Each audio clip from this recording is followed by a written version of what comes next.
Hello everyone, today we're gonna eat and explore Leaf Lounge. এই leaf lounge রেস্টুরেন্টটি মাওয়া লোহগঞ্জ এলাকায় অবস্থিত। ঢাকা থেকে মাওয়াগামী বাসে উঠলে মাত্র 45 মিনিটে এখানে এসে পৌঁছানো যায়। একদম রাস্তার পাশে রেস্টুরেন্টটি। দেখুন কত সুন্দর গাছপালায় ঘেরা নিরিবিলি পরিবেশের তৈরি এই সুন্দর রেস্টুরেন্টটি। এখানে দুইটা ঝর্ণা পাওয়া যাবে, এই হচ্ছে একটি এবং আরেকটি ঝর্ণা পাওয়া যাবে সামনে। ঝর্ণা আমার খুবই পছন্দ এবং এই রেস্টুরেন্টটা আমার খুবই ভালো লেগেছে। পুরো রেস্টুরেন্টটি এত সুন্দর করে তারা ডেকোর করেছে, সাজিয়েছে, যা দেখতে অসাধারণ এবং ফটোজেনিক একটা প্লেস।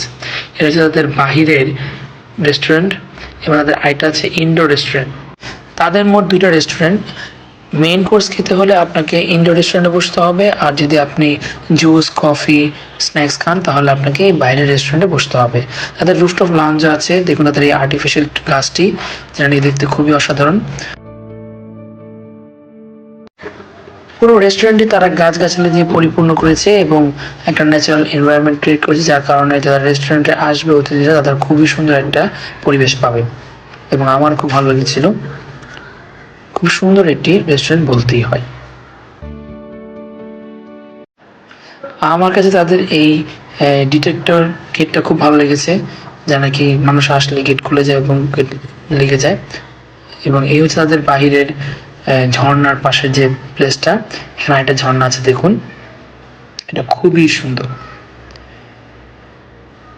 রাতের বেলাও বিভিন্ন রকমের লাইটিং করে রেস্টুরেন্টকে সাজানো হয় এবং যা দেখতে খুব সুন্দর লাগে। আমরা অর্ডার করেছিলাম এই ফালুদা এবং কোল্ড কফিটা জানেশা খেয়েছিল এবং আমি ফালুদাটা খেয়েছিলাম, খুবই টেস্ট ছিল। তারা কাজু বাদাম, খেজুর, বিভিন্ন রকম ফ্রুটস এবং আইসক্রিম দিয়ে লোডেড ছিল। সো আসলে খুব সুন্দর একটা সময় কেটেছিলাম এই রেস্টুরেন্টে, ভালো লেগেছিল, খুব ভালো ভালো ছবি এসেছিল। সো আজ এই পর্যন্তই। সবাই লাইক কমেন্ট এবং সাবস্ক্রাইব করে পাশে থাকবেন, সবাই দোয়া করবেন যাতে আমরা এগিয়ে যেতে পারি। আপনাদের দোয়া এগিয়ে যাচ্ছি। ধন্যবাদ সবাইকে।